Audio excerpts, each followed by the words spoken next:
Alright, welcome to the second episode in this attempt to go over every single level in the Super Mario Bros. Series. And by series, I mean the original. Maybe we will get to future games if this works out well through a post-commentary track of me having gone through the levels ahead of time. Also, I guess I broke your immersion. This is being done on an emulator instead of actual hardware. Sorry. There is a fire flower here. You can see that this is an underground level. There is a different track playing here, but I didn't get the audio on this particular thing. So, you're just going to have to live with it, I guess. I will put it in post at the end of the video, the audio for this and another thing that will show up in a moment. I like the way that you go down the pipe to enter this level. It sort of grants a nice context to the different levels of the game in a way that, you might not have expected, especially because this game was one of the first to actually have like a coherent level theme with certain things, and there is this real sense of continuity that didn't exist. I'm not sure if those different colored Goombas are there for a stylistic choice or just because it, for some reason, blends better with the backgrounds here and saves data, because this game is on, I believe, a 24 kilobyte cartridge, which is smaller than a couple thousand words in a Word document today. This block here is, despite... I actually get it there. Is a coin block instead of just being a regular block that you break. If you hit those properly and fast enough, you will get 10 coins out of them.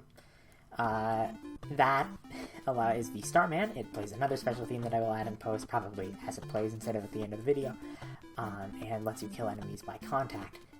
They just give you the same score that you would get from jumping on top of them the first time. Here you can see that if you get a running start with Big Mario and then duck, you can sort of do this slide move that is very restrictive, but works in certain circumstances. It's a different thing here. And with that out of the way, I want to talk a bit about sort of the more fundamental things of this game, because this covers... also the one up here. Because that covers sort of the specifics of this level, that pipe over there, that left pipe does have an entrance in it, but we're not entering that until later in the video in a separate take. This game, I think, is important to know, not just the theme, but sort of the primary mechanics of the game is important to know. So, also, I believe that is the first introduction of the red Koopa. I could be wrong, but the red Koopas are different from the green Koopas in that they know to turn around when they see a ledge of some sort, whereas green Koopas just walk mindlessly forward.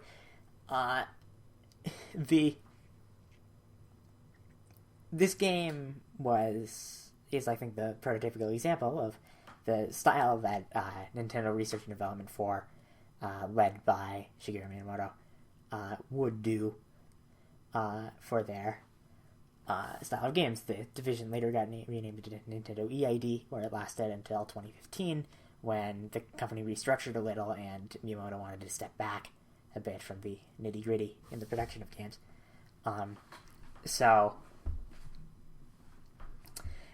But for all of that time, this game sort of operated on these principles.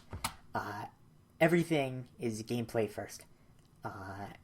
And anything that is story is provided to add context to the gameplay, not the other way around. Nintendo games are designed, or at least Miyamoto's games are designed with finding a way to play. And because of that, Miyamoto doesn't usually design games with the story first. He often just designs a game without any franchise to put it in, and then once it goes back to the initial prototyping phases, it just, once it goes past the initial prototyping phases, he assigns it to a series based on that, and this felt natural for Mario in this particular case, because even though it was unlike the other Mario games properly, it still involved platforming, and this didn't become any part of Zelda, though they did use some assets that started in Zelda as these were being developed concurrently. So this game just started with a block that you had to jump up and down with. I believe it was Takashi Tezuka who suggested the use of Mario. I will correct that if I am wrong. Okay. I'll edit it. I'll mention it in the next episode if that is incorrect. So they did use Mario for this, so he went from a general Nintendo mascot to having this franchise. I am breaking these blocks for a reason that I'll explain for a moment, even if it seems incredibly time-consuming. So this is... I should probably back up. This is that pipe I mentioned earlier. You can go down it. I didn't want to skip most of the level on the first take, so this is done in the second take. bringing these blocks for a reason. So yeah, Mario's initial development was just a block running around and jumping, and as time went on, that became Mario, and he became this series' mascot rather than just a general Nintendo mascot. And initially, the gameplay was going to be a little broader, but everything sort of got narrowed down to these jumping mechanics and running mechanics are very good. We should just get everything out of them as possible, and as such, you have a very cohesive game that presents a proper ludonarrative, I guess, a play story. So the reason I broke those blocks is to demonstrate above there that you can not only get additional forward clearance when you dash before jumping, but if you get enough of a running start, you can also increase your height to do that. Anyway, that goes there, that goes there, that goes there. Anyway, so that is the new way to play. There is a Game Maker's Toolkit video that I will link in the description to expand more on that idea.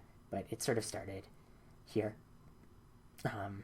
in earnest, speeding through there just to get here. And if you jump over in probably the most famous secret in any video game, this is the warp zone, in which you could warp to worlds 2, 3, or 4. Obviously, a lot of people just use the warp zones that way. We obviously won't be, but you would get to world 4-1. Do this.